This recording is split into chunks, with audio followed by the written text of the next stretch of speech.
ঈদুল আজহার বাকি আর কিছুদিন। এরই মধ্যে সিরাজগঞ্জের শাহজাদপুর উপজেলায় আলোচনায় এসেছে নাতিবাবু। লম্বায় 9.5 ফিট ও উচ্চতায় 6 ফিট হলস্টেইন ফ্রিজিয়ান মিশ্র শঙ্কর জাতের গরুটি নজর কেড়েছে স্থানীয়দের।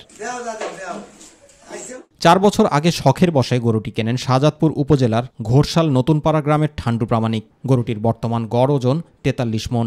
নিজের বাড়িতে সম্পূর্ণ দেশি খাবার খাওয়ানো হয় নাতিবাবুকে। কত জায়গাতে ব্যাপারী পত্র আসে, তারা বলে কত বড় গরু আমরা কোনোদিনই দেখিনি, প্রথম এখানে দেখলাম। এদিকে গরুর মালিক ঠান্ডু প্রামাণিক জানান, নাতির মতো আদর করে তাকে লালন পালন করা হয়েছে। এবার ঈদে ওকে ছেড়ে দিতে হবে, যার দাম হাঁকানো হয়েছে 15 লাখ টাকা। এর ব্যাপারী পত্র আসতেছে, দাম হাঁকাচ্ছে, কেউ 11, 12, 12.5 পর্যন্ত হচ্ছে। আমি আশাবাদী 15 লক্ষ টাকা হইলে আমি গরুটা ছেড়ে দেব।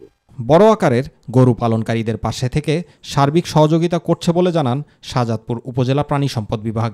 আমরা প্রাণী সম্পদ অফিস থেকে বিনামূল্যে তাদেরকে তরকা এবং খোরা রোগের ভ্যাকসিন দিয়ে থাকি এবং বিভিন্ন প্রশিক্ষণ দিয়ে থাকি।